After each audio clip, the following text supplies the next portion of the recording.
Les crunchs, c'est dangereux, il n'y a pas besoin de bosser ses abdos, faire de la musculation avec poids libre, ça suffit. Les abdos détruisent le périnée. Pour avoir des abdos dessinés, il suffit de faire un régime. Bref, autant de phrases qu'on entend sur les abdominaux. On va faire le point, voir ce qu'il en est réellement et voir tout ce qu'il faut savoir sur tes abdominaux.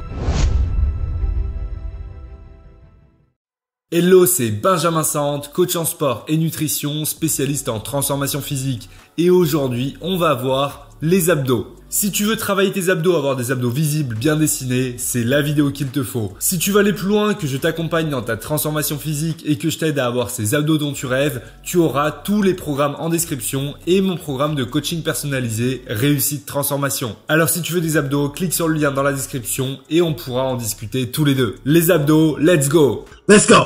Déjà, c'est quoi les abdominaux? Parce que beaucoup résument les abdos au grand droit, au six-pack, les abdos qu'on voit. Mais les abdos, c'est pas que ça et je vais te présenter ça plus en détail. En bref, tu as 4 abdominaux différents. Et oui, pas 3. En fait, t'en as bien 4. Donc, tu as le grand droit, les abdos visibles. Juste ici, c'est le six-pack. C'est l'abdo, en fait, qu'on voit qui est dessiné avec les bandes, les tablettes. Ce grand droit, ce qui est important, ce qu'il faut retenir, c'est que le nombre de bandes que tu as est déterminé génétiquement. Tu peux avoir entre 4 et 10 bandes, à peu près. Après, tu peux avoir des bandes en nombre pair ou impair. Par exemple, un mec peut très bien avoir 5 bandes. Ça veut dire qu'il aura un 5-pack. Il aura pas un six-pack. Il aura beau s'entraîner à fond, il aura jamais de six-pack. Donc ça, il faut pas être frustré si tu n'arrives pas à avoir un six-pack. Peut-être que tu ne peux pas avoir de six-pack parce que tu n'as pas les bandes. Les bandes, c'est vraiment du tissu musculaire qui est là génétiquement. Si tu l'as pas, tu l'as pas. Ces bandes, ce sont donc des petits morceaux de muscles, de fibres musculaires qui vont se contracter pour rapprocher les autres bandes qui sont à côté. Et ces différentes bandes sont séparées par du tendon, enfin du tissu tendineux. Tout ça, ça fonctionne et ça permet de rapprocher ton buste avec tes jambes. C'est super efficace et ça te permet de faire des abdos. Donc là, c'est pour l'abdo le plus connu. Ensuite, on a les transverses. Les transverses, c'est les abdominaux profonds. Ceux-là aussi, tu les connais, c'est ceux qui retiennent ton estomac. Et enfin, on va avoir les obliques. On a 2 obliques. En fait, on a les obliques externes et les obliques internes. Les obliques internes, avant, on les appelait petits obliques et les obliques externes, avant, on les appelait grands obliques. Tous ces abdominaux-là constituent ta sangle abdominale et il faut tous les bosser. Si tu les bosses pas, c'est pas ouf. Ensuite, au niveau anatomique, un dernier point qui nous intéresse, c'est le plancher pelvien. Donc, regarde juste ici sur ce petit schéma. Le plancher pelvien, c'est quoi? Eh bien, c'est ce qui retient tes organes, ce qui en fait finit ton ventre en bas. Avant d'arriver sur tes jambes, tu as ce plancher pelvien qui est du muscle qui permet aux organes de ne pas descendre. Et chez les femmes, le petit truc à savoir, c'est que ce plancher pelvien est plus fragile parce qu'il est traversé par le vagin. Et oui, alors que chez un homme, c'est pas le cas. Enfin, en 2024, chez les wokistes, c'est peut-être le cas, voilà, mais pour moi, c'est pas le cas. C'est bien de connaître les abdos, mais toi, ce que tu veux, si t'es là sur la vidéo, c'est parce que tu veux des abdos visibles. Alors, allons-y. Comment avoir des abdos visibles? Avoir des abdos visibles, c'est 2 points fondamentaux. Vraiment 2 points. Tu as travailler tes abdos et tu as avoir un taux de graisse adéquat. Si on te dit de faire que l'un ou l'autre, bah non, ça va pas marcher. Si t'es vraiment sec, oui, on va voir un petit peu tes abdos. Mais si tu as vraiment très peu d'abdos, il y a moyen qu'on voit pas grand chose. Maintenant, tu peux avoir des abdos super développés, super musclés, être bien gras et là, on verra rien non plus. Donc, il faut vraiment réussir à avoir le taux de masse grasse adéquat. Pour un homme, on sera à peu près à 12-14% pour voir à peu près les abdos et pour une femme on sera plus vers 18-20%. Ensuite il faut taffer tes abdos, il faut les muscler. Si tu taffes bien tes abdos, que tu t'entraînes à fond, ton grand droit va se développer. Donc les bandes vont devenir plus épaisses, plus visibles et petit à petit en perdant du gras, tes muscles ressortiront et tu auras un six-pack, five-pack, bref t'as compris, qui sera satisfaisant. Il faut donc bien jouer sur les 2 tableaux, perdre du gras et muscler ton grand droit. C'est vraiment le grand droit le principal qu'on voit. Maintenant, il faut pas oublier les autres abdos. Si tu as des obliques qui sont développés, on les verra aussi, ça fera cette petite forme en V. Donc, on bosse bien tous les abdos, je t'en parle après. Pour autant, est-ce qu'avoir des abdos visibles, c'est un signe de performance? Si tu regardes dans le sport à haut niveau, la plupart des sportifs ont des abdos visibles, oui.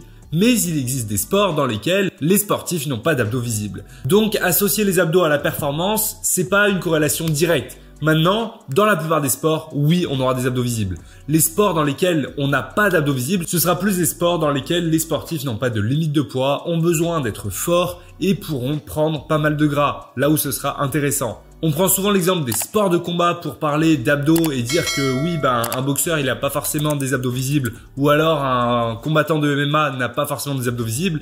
Et si, pour le coup, dans les sports de combat, les combattants ont en général des abdos visibles. Mais certains, c'est pas le cas. En fait, ceux que tu vois qui n'ont pas d'abdos visibles, déjà, c'est des combattants pros et c'est dans les catégories de poids les plus élevées. Donc, il n'y a pas de limite de poids. Du coup, les gars, ils ont plus intérêt à être lourds, à avoir un petit peu de gras, pas trop non plus, faut pas abuser. Et ça fait qu'ils n'ont pas d'abdos visibles. Mais si tu regardes dans les catégories de poids légères, les mecs, ils ont tous des abdos visibles. Et en amateur, les mecs ont tous des abdos visibles. Donc, en général, dans les sports de combat, abdos visibles égale performance. Et un mec qui n'a pas du tout d'abdos visibles, ce sera pas forcément un bon combattant. Pour autant, avoir un six-pack parfait, ça sert à rien dans la boxe. Ça sert vraiment à rien, ça sert à rien dans les sports de combat. Bon, on va pas s'amuser à travailler là-dessus. L'objectif d'un combattant, c'est d'avoir des abdos qui sont efficaces, d'avoir des abdos qui lui permettent d'envoyer des bons coups, d'être solide sur ses appuis, d'être bien gainé face à son adversaire et de pouvoir réagir. Si c'est pas le cas et qu'il a juste un corps bodybuildé, il sera pas performant dans son combat. Donc l'objectif premier dans le sport, c'est la performance. On s'amuse pas à travailler ses abdos en hypertrophie juste pour faire beau. Non. Il y a donc différentes manières de bosser ses abdos et de les développer. Voyons ça. Quels exercices réaliser pour ses abdominaux? On entend souvent parler de mauvais exercices, de danger de certains exercices, comme du crunch par exemple. Bon, il existe bien des mauvais mouvements qui vont pas faire du bien au corps et qu'il faudra éviter pour quasiment tout le monde. Comme les crunchs main derrière la tête en tirant sur sa tête. Donc quand t'arrives comme ça que tu tires comme un abruti sur ta tête, tu te fais juste du mal. T'es juste en train de t'éclater la nuque, ça fait pas du tout du bien. Et tes cervicales sur le long terme, c'est pas top. Mais attention, j'ai pas parlé des crunchs, j'ai parlé des crunchs mal exécutés. Forcément, comme pour tout mouvement, une mauvaise exécution, une mauvaise technique, ça aura pas de bénéfice. Ensuite, tu as d'autres exercices qui peuvent être un petit peu douloureux, notamment au niveau du bas du dos et des exercices qui peuvent être à long terme mauvais. Si dans ton cas, pour le dos, tu ressens une douleur, déjà, faut se poser des questions. Il peut y avoir une mauvaise exécution, il peut y avoir un exercice qui ne te convient pas et il faut éviter de faire un exercice qui te fait mal. L'important sur les abdos, c'est de prendre du plaisir, d'avoir de bonnes sensations, de ressentir tes abdominaux travailler. Et si c'est pas le cas, il y a quelque chose qui ne va pas. Pour les lombaires, c'est aussi souvent dû à un déséquilibre musculaire entre les longs du dos, donc les muscles qui parcourent le dos, et la ceinture abdominale. S'il y a un gros déséquilibre, ça peut provoquer des petites douleurs dans le bas du dos. Donc pense aussi à renforcer ton dos. Globalement, la logique, c'est que si tu fais un bon exercice d'abdos, que tu as un bon ressenti et que tu n'as pas de douleur, tu n'as pas à t'inquiéter. Il faut pas te dire, cet exercice est peut-être mauvais. Non. Si tu te sens bien, que tu sens tes abdos travailler, normalement, il n'y a pas trop de raison que ça n'aille pas. Mais on va voir deux soucis que tu peux rencontrer à long terme avec les abdos. Déjà, on a le périnée et ensuite on a le psoas. On va voir ça. Les abdos et le périnée. On entend beaucoup de choses là-dessus. Qu'en est-il? Bon, j'ai sorti une vidéo complète où je parle des abdos et du périnée. Cette vidéo-là, exercice abdos femmes, dans laquelle je parle vraiment en détail du sujet. Maintenant, je vais te dire un petit peu les gros points des abdos qu'on a ici et qu'il faut retenir. Le périnée, je te l'ai dit, c'est le plancher pelvien, c'est ce qu'il y a en bas de ton ventre qui va retenir les organes. Ce plancher pelvien chez les femmes est plus fragile à cause du vagin. Donc ça, c'est à prendre en compte. Aussi, plus tu vieillis, plus tu forces sur ton périnée, plus il se fragilise. Est-ce que ça veut dire que tu peux pas faire d'abdos? Est-ce que ça veut dire que tu dois éviter certains exercices? Qu'est-ce qu'on doit faire pour le périnée pour le préserver? Le périnée, c'est du muscle, ça se renforce. Mais ça se renforce pas facilement, on va dire. Donc, l'objectif, c'est d'éviter de l'abîmer, d'éviter de trop l'étirer. Parce que ça, à terme, ça peut provoquer une descente d'organes. Mais il faut pas devenir parano non plus. Ça veut pas dire que tu dois éviter tout exercice d'abdos. En fait, si tu t'entraînes bien, que tu n'as pas de soucis particuliers, bon, tu peux faire la plupart des exercices d'abdominaux. Pour autant, un point qui est super important, c'est de bien souffler, de bien expirer quand tu vas contracter tes abdos. Ça permet de diminuer la pression dans ton ventre et d'éviter de pousser sur le périnée. Il est quand même préférable de privilégier des exercices qui limitent la tension sur le périnée, notamment les exercices où tes jambes vont être écartées, où tes jambes et ton buste ne vont pas être rapprochés, comme les crunchs. Parce que dans les crunchs, en fait, le fait que ton buste et tes jambes se rapprochent et qu'il y ait vraiment moins d'espace pour ton ventre, ça comprime en fait tes organes et ça pousse sur le périnée. Donc le crunch, oui, ça va un petit peu pousser sur le périnée. Maintenant, pour un homme, si c'est fait de temps en temps, si c'est varié avec d'autres exercices, il n'y a pas de souci. Pour une femme, après 40 ans, oui, je déconseillerais un petit peu les crunchs. Pour limiter la tension sur le périnée, les abdos qui sont les plus efficaces, ça va être les abdominaux hypopressifs. C'est des abdominaux en fait où tu vas limiter le rapprochement de ton grand droit, de tes bandes, où tu vas limiter du coup ce rapprochement buste-jambe, ce qui va te permettre d'éviter de forcer sur le périnée. Et pour ça, comment est-ce que tu crées de la résistance si ton mouvement n'est pas complet? Eh bien, tu vas utiliser tes bras, tu vas utiliser différentes méthodes pour forcer sans qu'il y ait un mouvement complet. Les abdominaux hypopressifs, ça a été popularisé par ce livre, Abdominaux arrêtez le massacre, et ces abdos, ils sont super efficaces. Moi, je vois beaucoup d'hommes, quand je leur parle de ça, ils me disent oui, mais bon, c'est pas fou, ça, c'est un truc pour les femmes, machin. Non, c'est vraiment des abdos efficaces qui te permettent de bien travailler. Donc ces abdos-là, tu peux les utiliser, tu peux t'en servir pour varier avec d'autres sortes d'abdominaux. Si t'es une femme, je t'invite à varier vraiment avec des abdos hypopressifs et à éviter les mouvements où il y a beaucoup de contraintes sur ton périnée. Si t'es un homme, le risque est plus faible, mais plus tu vas vieillir, plus c'est quelque chose à prendre en compte. Après 50 ans, pour un homme, il faut quand même le prendre en compte et éviter de trop forcer comme un bourrin parce que à terme, ça peut un petit peu abîmer le périnée. Passons aux abdos et aux psoas. Le psoas ou élévateur de hanche, c'est un muscle qu'on recrute souvent en faisant des abdos. Donc c'est pas mauvais, mais attention. En fait, le psoas, c'est un muscle qui est utile pour le corps. Regarde, c'est un muscle dont tu vas te servir. Donc il faut pas avoir peur de le travailler. Mais tu as certainement entendu dire que bosser le psoas était mauvais. Pourquoi? En fait, beaucoup travailler sur le psoas sans l'étirer, ça peut entraîner une grosse rigidité du psoas. Et le truc, c'est que le psoas, il est relié à ton dos, au niveau des lombaires. Et ça peut créer des douleurs lombaires. En réalité, comme je te l'ai dit, c'est dû à une rigidité du muscle. Donc si tu n'étires jamais un muscle, oui, c'est normal qu'il y ait une certaine rigidité et ça peut générer de la tension. Si tu as des douleurs lombaires parce que tu as fait des abdos, normalement, c'est que tu as bossé ton psoas. Et en général, si tu t'étires pendant plusieurs semaines, tu n'auras plus de douleur. Donc, arrêtez de me dire oui, mais le psoas, ça fait mal au dos, machin. Non, ce n'est pas le psoas qui entraîne des douleurs lombaires. Ce n'est pas le renforcement de ce muscle-là. Non, c'est vraiment le manque d'étirement, la rigidité. Dans tous les cas, s'étirer régulièrement, c'est important et il faut étirer son psoas, ça te permettra d'éviter ça. Maintenant, sur tes abdos, tu l'as compris, c'est pas mauvais de cibler le psoas. Mais si tu veux bosser les abdos, bon, travailler le psoas, c'est pas ce que tu veux. Donc, il faut choisir. Soit tu veux vraiment cibler le psoas, soit tu veux vraiment cibler les abdos. Après, il y a certains exercices où tu vas un petit peu bosser les deux, comme les relevés de jambes. Mais si tu fais des relevés de jambes complets, tu vas aussi travailler tes abdos. Ceci dit, si tu fais des relevés de jambes en portion basse, donc tu es allongé sur le dos, tu fais tes petits relevés de jambes avec des petits ciseaux vraiment bas, sans jamais monter, sans bouger les hanches, là en fait tu bosses que le psoas, là tu fais pas des abdos. Et ça, il faut l'avoir en tête. Alors si tu as envie de bosser ton psoas, très bien, mais me dis pas que tu fais des abdos dans ce cas-là. Voyons maintenant voir comment il ne faut pas bosser ses abdos si on veut les développer.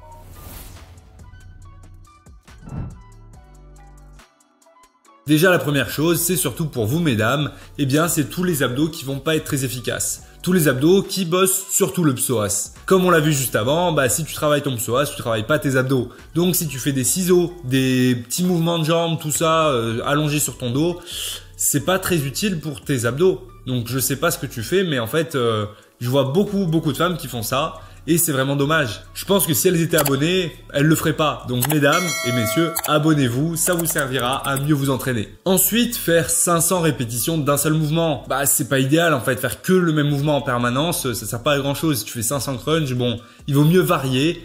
Répéter différents exercices à la suite, mais varier un petit peu. Tu vas faire 4 séries d'un exercice, 4 séries d'un autre, bref. Comme n'importe quel mouvement en muscu, tu varies. Et enfin, il faut réaliser de bons mouvements, avoir une bonne technique. Et pour ça, je t'invite à rejoindre mes programmes dans la description. Tu as mon application FitFocus Fitness sur laquelle tu as toutes mes démonstrations d'exercices. Et c'est gratuit. Ah, et un dernier point sur les mauvaises façons de travailler les abdos. C'est de pas les travailler. Si tu les bosses pas, que tu vas juste faire du soulevé de terre, du squat, des poids libres en te disant que tu es gainé donc ça travaille tes abdos, ça suffit pas. Il faut les bosser quand même. Mais alors, Benjamin, comment bien travailler ses abdos?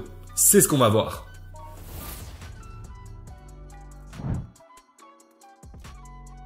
Déjà, le premier point, si tu veux des abdos forts, efficaces et beaux, c'est de bosser tous ces abdos. Si tu te contentes de bosser le grand droit en faisant quelques sit-ups, en faisant des crunchs, c'est pas suffisant. Comme je te l'ai dit, tu as 4 abdos, il faut bosser les 4. Donc, il faut bosser ton gainage, tes transverses, tes obliques. Pour ça, sur chaque séance d'abdos, inclus quelques exercices de gainage, mais pas du gainage statique, non, fais du gainage dynamique. Le gainage statique, c'est pas mal, mais tu vas travailler qu'en isométrie et c'est moins efficace pour les abdos. Il faut aussi les renforcer avec des exercices dynamiques. Donc tu peux avoir du travail sur Swiss Ball, tu poses tes jambes sur une Swiss Ball, tu bouges. Tu peux simplement avoir du gainage commando en te mettant sur les coudes, sur les mains, sur les coudes, sur les mains, etc.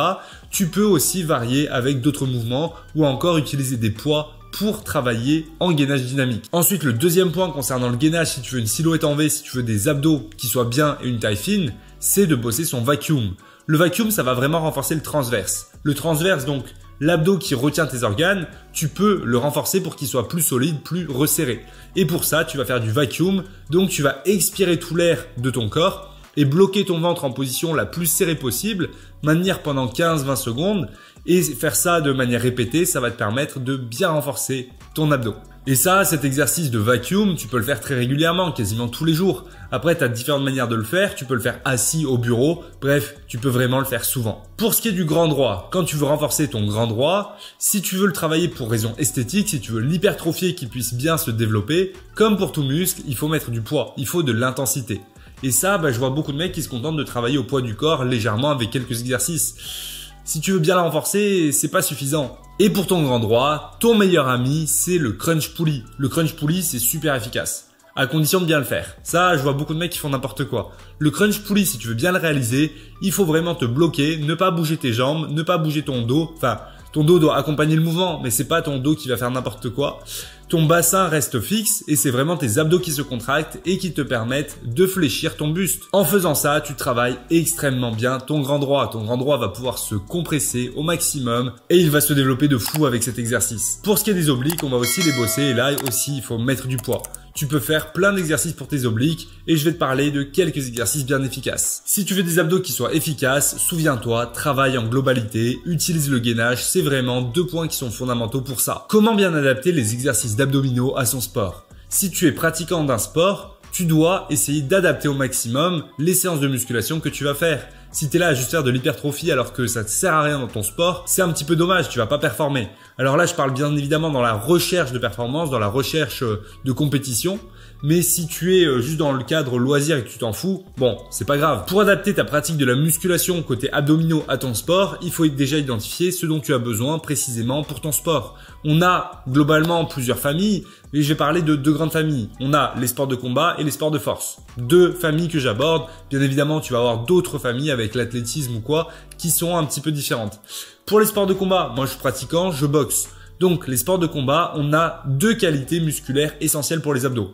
On va avoir l'endurance musculaire et on va avoir l'explosivité musculaire. Pour la force, on a une qualité principale, c'est la force. Tu l'as compris. Dans les sports de combat, il faut travailler son endurance musculaire pour tenir tout le combat, pour être bien solide jusqu'au bout, pouvoir esquiver, continuer d'envoyer de la puissance dans ses coups, tout ça. Et l'explosivité, ça va être super importante pour envoyer des coups. Au moment où tu envoies des coups, si tu peux utiliser bien ta ceinture abdominale pour envoyer le plus rapidement possible, tout en utilisant ton bassin, tes jambes, c'est idéal. Tu vas avoir un transfert de force qui sera bien meilleur. Et pour les sports de force, ça va être intéressant de travailler en force, donc avec beaucoup de poids, forcément. Si t'es pas habitué à soulever lourd, pour les sports de force, ce sera moins bien. En fait, tu as une base commune un petit peu à tous les sports, qui est le gainage et qui est le travail de base des abdos. Mais après, il faut vraiment essayer d'adapter et de faire du travail plus technique, plus spécifique pour son sport. Pour les sports de combat, on se retrouve à faire beaucoup d'endurance avec des circuits training, avec beaucoup de répétitions d'abdos, puis de l'explosivité. On va utiliser des mouvements très spécifiques, style lancer de medicine ball, pivot à la poulie, landmine punch, qui sont ultra adaptés pour l'explosivité. Et sur ces mouvements-là, on fera moins de répétitions et on cherchera vraiment la vitesse, l'explosivité à fond avec un petit peu de poids. Pour travailler l'explosivité, tu as plusieurs méthodes, mais en gros, tu peux avoir une résistance élastique qui est super efficace pour bosser en explosivité, ou tu peux aussi travailler en 80-20, donc travailler à 80% de ta répétition maximale au niveau du poids, puis à 20% de ta répétition maximale au niveau du poids. Tu vas faire 4-5 répétitions à 80%, puis tu vas faire une dizaine de répétitions à 20%. En gros, c'est ce qu'on utilise dans les sports de combat, là où il faut de l'explosivité. Et ça peut se faire sur tout exercice. Et en fait, les exercices que tu vas faire d'explosivité pure, eh bien, tu vas solliciter tes abdos et tu vas travailler tes abdos là-dessus. Et pour l'endurance, c'est juste vraiment beaucoup de répétitions. Maintenant, pour les sports de force, il faut du poids, comme je te l'ai dit, et un gainage en béton. Dans les sports de force, on cherche pas du tout l'esthétique. Chez les powerlifters légers, alors oui, les abdos sont visibles, mais chez les strongman, tu verras rarement des abdos. Et là, pour ça, c'est vraiment du transport de charges lourdes avec des exercices qui vont nécessiter beaucoup de poids et de la mobilité. Quels sont les meilleurs exercices pour tes abdominaux? Je vais te parler de mes exercices préférés. Déjà, il y a le farmer walk. Le farmer walk, marche du fermier, c'est un exercice qui est super intéressant. Tu peux le faire avec kettlebell, avec poids, avec halter, avec une barre, avec tout ce que tu veux. Tu peux mettre différents poids dessus. Moi, j'adore le faire en unilatéral. Donc, j'ai un poids que d'un côté.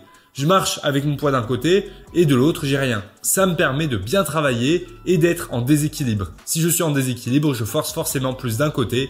Je force sur un oblique en particulier et sur mes transverses et ça me permet de bien bosser mon gainage. Évidemment, quand on le fait en unilatéral, on fait un côté puis l'autre. Deuxième exercice qui est super intéressant, c'est la roue à abdominaux. La roue à abdominaux, c'est très difficile. Au début, tu la fais sur les genoux, puis si tu y arrives un jour, tu peux la faire directement sur les pieds.